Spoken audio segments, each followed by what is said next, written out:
Bonjour, donc je suis Alban, président des Made in Heaven MM, et je fais cette petite vidéo pour apporter deux témoignages qui viennent appuyer vraiment l'importance pour nous en tant que chrétiens, qui est d'entendre sa voix, mais surtout aussi d'y répondre. Parce qu'on peut très bien entendre sa voix, mais on met ça de côté, on pense que c'est nous, ou voilà, mais c'est surtout important d'y répondre. Donc Jésus a dit... Heureux celui qui entend ma voix, qui la met, ou ma parole, et qui la met en pratique. Mais c'est aussi d'entendre sa voix et surtout aussi d'y répondre. Et la deuxième chose, c'est aussi de pouvoir aussi revêtir vraiment pleinement son identité en Christ. On n'appartient plus au monde. Je ne suis plus le Alban d'avant. Aujourd'hui, je suis Alban, citoyen du ciel, et j'appartiens à Christ. Point. Je suis personne d'autre. Le reste, c'est pas important. Donc ce premier témoignage, en fait, c'était il y a 2 ans et demi, c'était en décembre 2018, 15 jours avant Noël. Un matin, je me réveille et j'ai eu cette vision, c'était un songe, c'était la nuit, et je me réveille et je voyais les parents d'une amie qui sortaient de leur maison, et le père était vraiment esquinté. Il s'appuyait contre sa femme qui l'aidait à sortir de la maison. Et j'ai juste eu ça. Juste eu ça. Et je suis resté, donc ça c'était un mardi matin, et je suis resté avec ça toute la semaine. Et en fait, c'est cette amie à qui c'est ses parents, je leur ai déjà pas mal parlé de Jésus. Je les ai peut-être même des fois peut-être un petit peu trop saoulés, je pense. Donc je savais pas trop quoi faire de cette vision. Mais le samedi matin, ça me continuait de me travailler, et mais je dis on y va. Donc j'ai pris mon téléphone, j'ai envoyé un texto en lui demandant, en prenant des nouvelles. Et comment va ton père?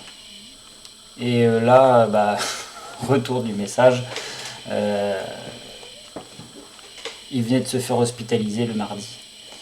Donc ce que j'avais reçu était vraiment juste. Et donc suite à ça, je me suis dit bon ok, donc, en gros t'es un petit peu mandaté, donc on y va quoi. Donc là j'ai parlé un peu plus, j'ai repris vraiment mon identité en Christ en disant voilà, si tu veux je suis là, tu sais que je crois à la guérison, je crois, voilà, on peut prier, je me propose d'aller visiter ton père, et voilà quoi. Bon réponse négative, hein. Non, c'est bon, voilà, ok, bon. Donc j'ai laissé couler. Et 15 jours après, le samedi soir, juste avant d'aller me coucher, coup de téléphone. Et là, c'était mon ami qui était vraiment en pleurs au téléphone. Et son père était en train de partir, quoi, cancer. Et là, elle m'appelle, elle me dit oui, je veux bien que tu pries pour lui. Je dis bon, ok, ça marche. Elle me dit mais je veux qu'il parte, donc il souffre plus, quoi. Nous, en tant que chrétien, pour le moment, enfin, on n'a pas trop envie de ça.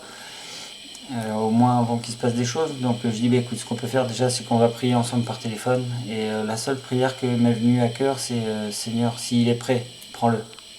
Mais s'il n'est pas prêt, tu le gardes. Et donc ça s'est passé, et puis je lui ai proposé quand même de pouvoir aller le visiter, quoi. Et donc elle m'a dit qu'elle allait en parler à sa mère, et puis qu'on verrait. Et puis le lendemain matin, je lis ma Bible. Et là, je tombe dans le livre des Proverbes. Délivre ceux qu'on traîne à la mort, ceux qu'on va égorger, sauve-les. C'est assez explicite quand même.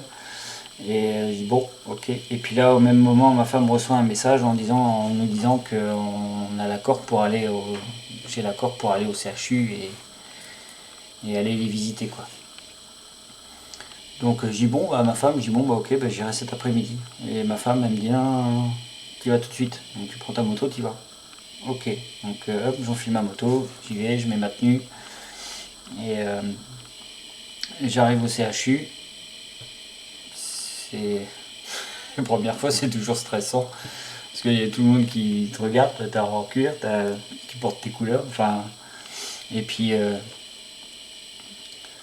Et puis ouais, il y a toute une dose en fait d'excitation, mais en même temps de crainte. Et sur la route, je me rappelle, je priais, je dis Seigneur, allez, c'est bon, on y va, ok, mission, guérison, ça va bien se passer. T'avais le feu, quoi. Et bah, j'arrive dans la chambre, je les vois, et puis bon, bah, je dis ok, on va prendre un temps de prière. Je prie, on commence à prier. Je commence à prier.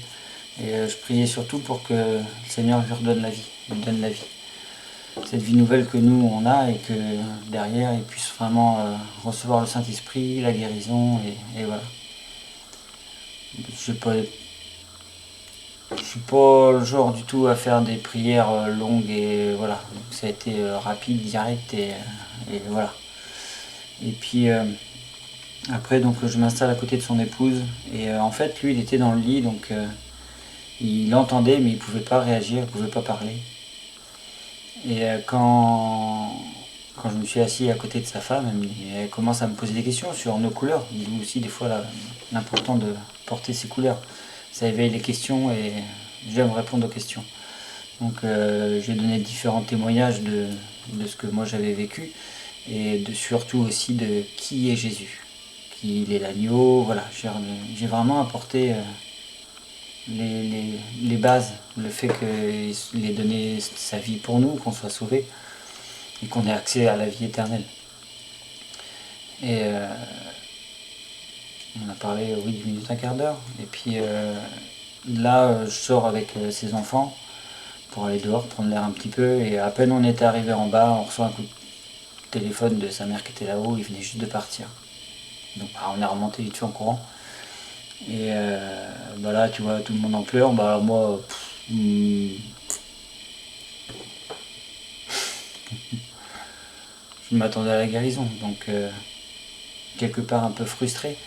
Et quand mon ami me serre dans ses bras et qu'il me remercie parce que en gros je l'ai aidé à partir, au début j'étais pas. Moi je voulais la guérison quoi. T'es un peu frustré quoi. Mais bon. Bon, ok, ça se passe. Puis là je commence à rentrer en moto, à la maison. Et puis le Seigneur il me dit mais le plus grand des miracles, c'est pas la guérison, c'est le salut. Faut attendre pour. Voilà. J'ai dit ok. Donc t'acceptes, hein, il dit ça, pas le choix d'accepter. Puis bon, à la fois il a raison. Et donc quelques jours après, c'était le jour de l'inhumation. Et le matin même, je lisais encore ma Bible. Et je suis tombé sur un passage où c'est dans 1 Thessaloniciens 4, où ne soyez pas frères comme ceux du dehors qui n'ont point d'espérance, mais voilà, le fait qu'il sera ressuscité comme nous à la résurrection. Donc déjà pour moi, je me dis oui bon c'est vrai. Et puis à la fois bon bah, il est sauvé quoi. Et donc avec mon épouse on s'en va à l'inhumation, on s'arrête acheter des fleurs et puis j'avais marqué sur un petit carton en fait ce verset. Et je l'ai agrafé aux fleurs. On est arrivé les derniers à l'inhumation, donc hop j'ai donné mes fleurs, on s'est installé avec mon épouse dans l'église. Et au moment de l'inhumation, enfin le seul moment où ils sortent la parole de Dieu, le moment où ils ouvrent la Bible, c'est exactement le même verset qui est sorti. Et là ma femme elle me regarde, elle me dit ah bon, oui. Bon bah je dis bah écoute, confirmation, hein. Dieu parle tantôt d'une manière, tantôt d'une autre, on n'y prend pas garde, bah là nous on y a pris garde, donc on savait qu'il était sauvé. Mais et donc voilà, pourquoi ce témoignage là, c'est que l'importance d'entendre sa voix, de réagir en fait à la vision qu'il m'avait donnée. Si j'avais pas envoyé ce message-là, si j'avais pas été poussé à envoyer ce message, bah, il serait peut-être pas sauvé quoi. Et donc là, c'est vraiment une vie qui était engagée. Mais ça nous coûte parce que qu'est-ce qu'ils vont dire, qu'est-ce qu'ils se disent déjà sur nous. Enfin bon, important de répondre, quoi qu'il en coûte. Oui, quoi qu'il en coûte.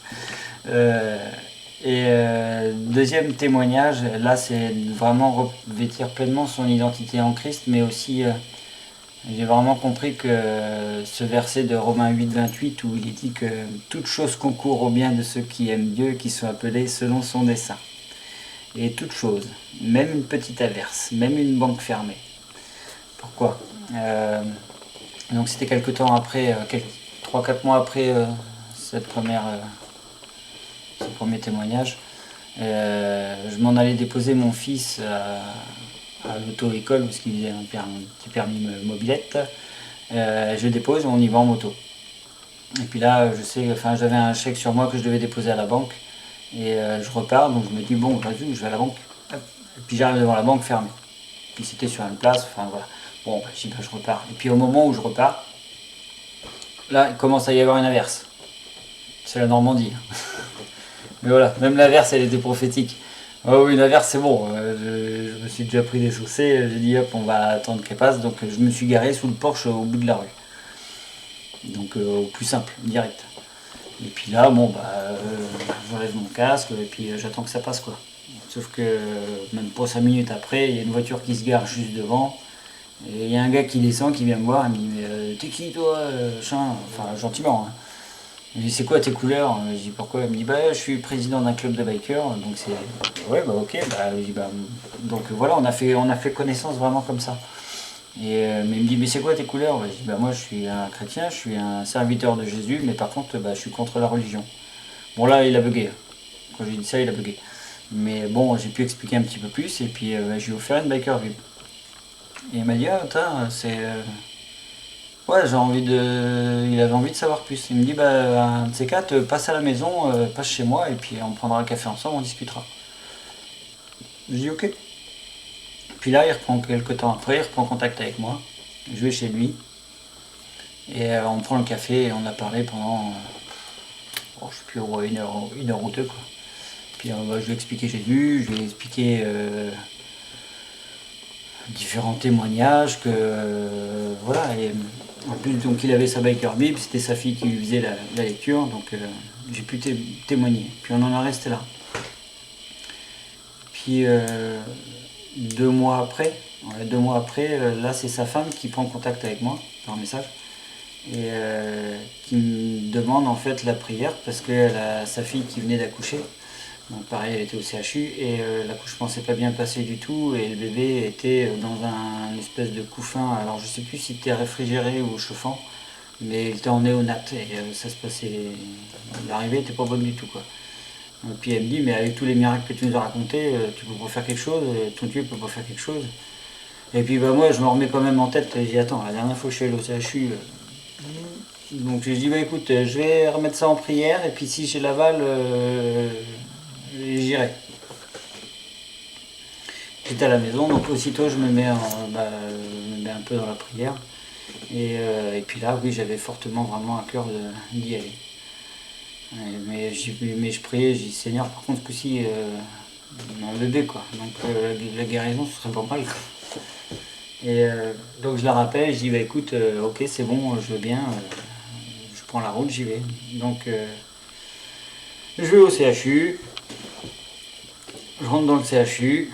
Et puis là, pile poil dans l'entrée, tu croises un copain, un vieil ami de l'école hôtelière. Donc lui, il m'a pas connu comme ça, donc avec ces couleurs-là, ce changement. Donc déjà, il te regarde, ouais, ah, oui, oh.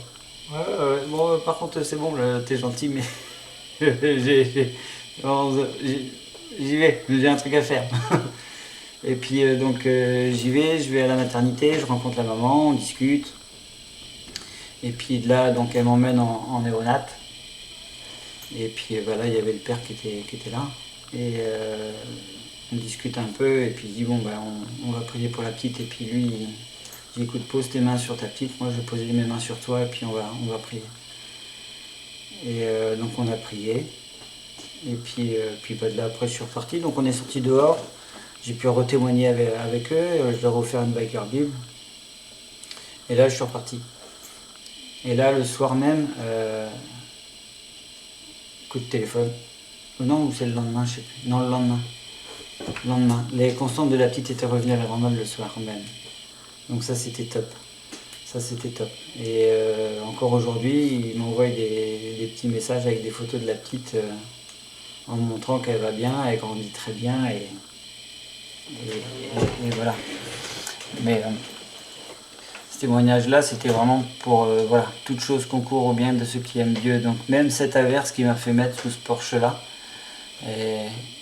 m'a conduit en fait à rencontrer ce président-là, qui lui ensuite m'a invité. Donc et là, j'ai fait que de témoigner. De toute façon, moi, à chaque fois qu'on me parle, en général, c'est témoignage, témoignage, témoignage.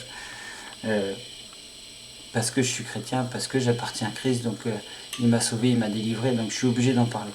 Maintenant, pas avec insistance, mais seulement témoigner. Et le jour où après ils ont besoin, bah, ils t'appellent.